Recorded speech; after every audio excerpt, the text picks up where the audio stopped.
Pour ce 9e jour de notre aventure en Martinique, nous prendrons la direction de l'extrême nord de l'île. Une région plus sauvage, plus brute, où les paysages sont escarpés. Notre route nous mènera du Lorrain, avec son histoire et ses paysages authentiques, jusqu'à la plage de Basse-Pointe, en passant par le moulin de l'étang et le célèbre pont de la rivière Potiche. Notre exploration continuera vers l'intérieur des terres. Nous ferons escale à Grand-Rivière, petit village de pêcheurs niché entre mer et montagne, avant de plonger dans le passé industriel de la région. Enfin, nous terminerons notre aventure par la visite de l'ancienne romerie de Macouba.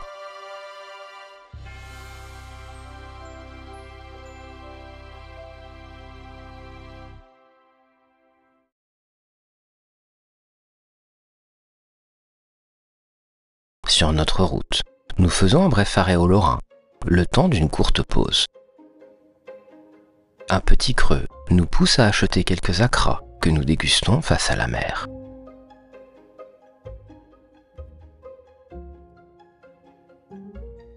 Non loin de là, l'église Saint-Hyacinthe domine le village, discrète mais élégante.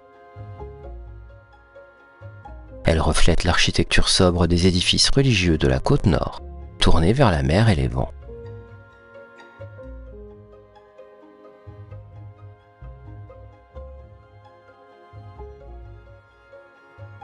À l'intérieur, elle dévoile une nef lumineuse aux murs clairs.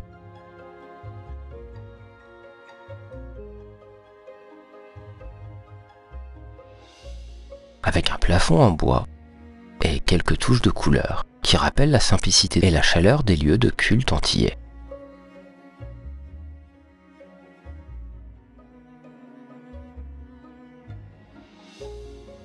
Au moment de repartir, nous tombons par hasard sur une petite cascade en bord de route. Un spectacle paisible, inattendu, qui mérite bien quelques minutes d'arrêt.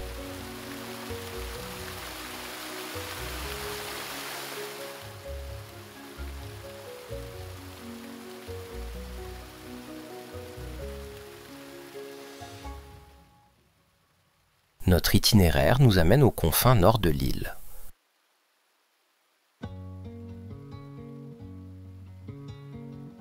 À Basse-Pointe, l'atmosphère est plus sauvage, plus isolée.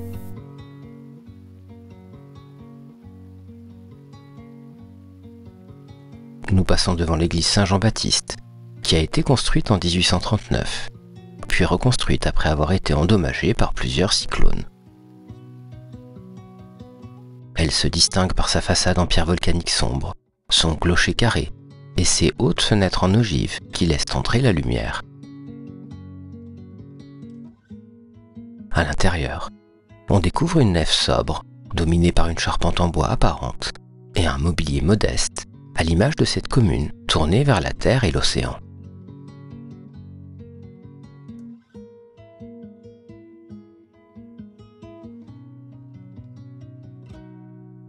Nous sortons de l'église et nous dirigeons vers le port et la plage de Basse-Pointe. Ici, l'océan frappe fort. Le littoral est rocheux, brut, impressionnant.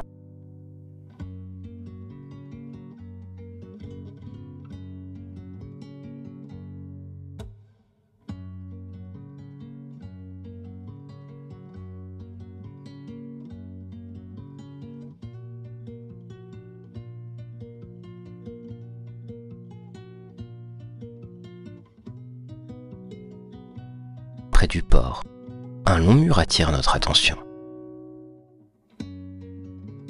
Une fresque composée de dessins d'enfants aux couleurs vives raconte des scènes de vie.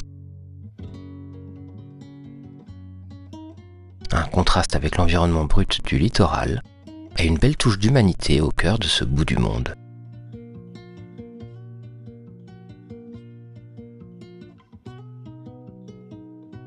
Après la plage, nous quittons la côte et partons explorer l'intérieur des terres de Basse-Pointe.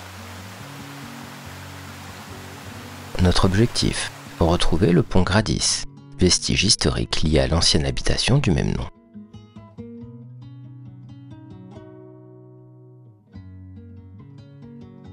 les chemins sont peu indiqués et nous ne l'atteindrons finalement jamais. En revanche, la balade nous mène à travers de superbes paysages, des champs de bananiers à perte de vue,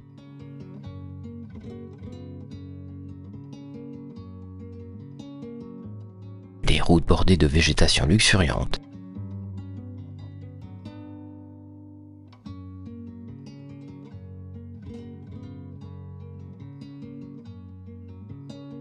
et au détour d'un virage, les ruines de l'habitation Gradis.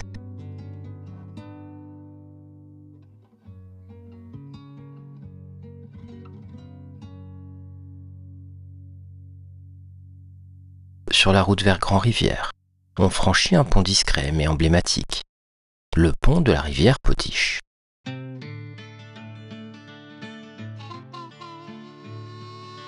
Ici, la route surplombe un ravin encaissé, cerné de verdure.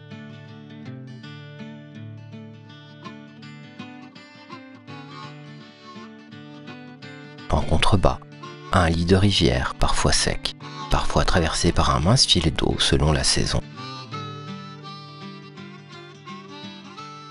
Ce jour-là, la rivière était presque silencieuse, mais le lieu dégageait malgré tout une force, une sorte de calme minéral, renforcé par la verticalité des falaises et le couvert végétal.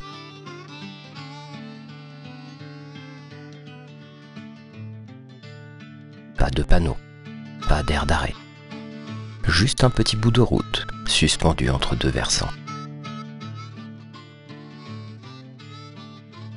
Mais c'est souvent dans ces lieux-là, oubliés des guides, qu'on ressent vraiment ce qu'est la Martinique profonde. Avant de descendre dans le village, on décide de prendre un peu de hauteur. La route grimpe sec, serpente au-dessus des toits.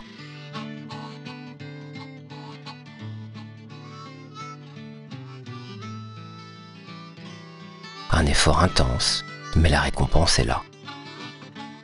Face à nous, la mer, immense, ininterrompue. Et juste à côté, une chèvre et ses deux petits, tranquilles, imperturbables. Elle broute, couchée à quelques mètres du vide, comme si elle surveillait les lieux. Nous, on profite, on respire, on savoure la vue, le calme, ce moment suspendu.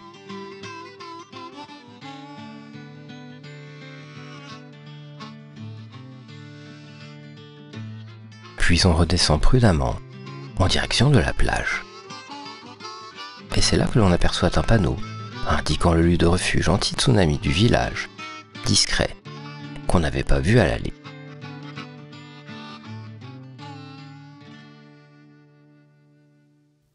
Plus bas, on rejoint le village.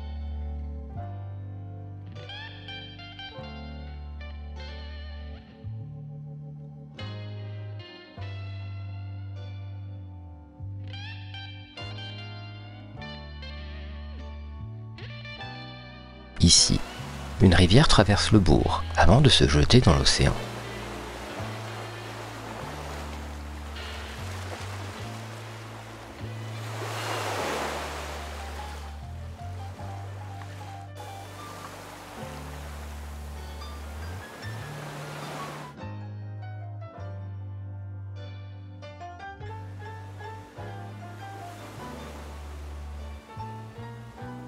À son embouchure, des habitants se lavent, rincés à l'eau douce, comme dans un rituel quotidien. La scène est paisible, naturelle, sans artifice.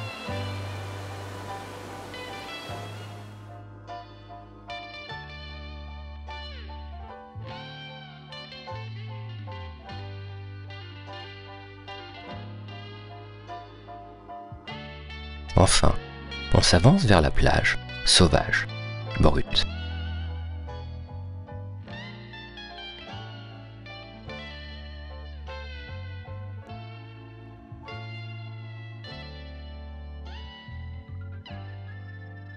Le sable est sombre, la mer un peu agitée. Un endroit magnifique, presque désert, battu par les vents.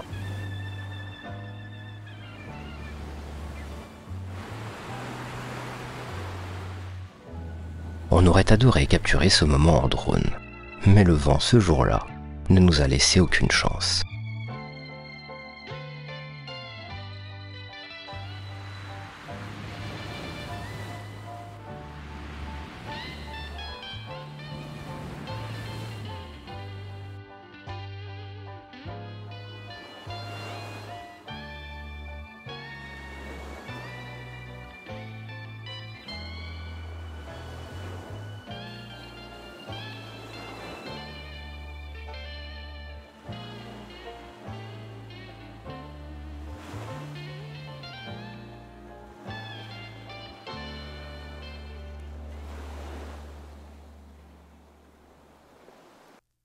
Sur les hauteurs de Makuba, à l'écart de la route principale, on tombe sur les vestiges de l'ancienne romerie.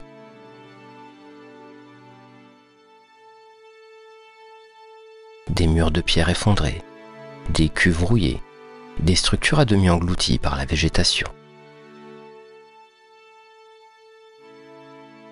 Tout ici semble figé. On se promène en silence parmi les ruines.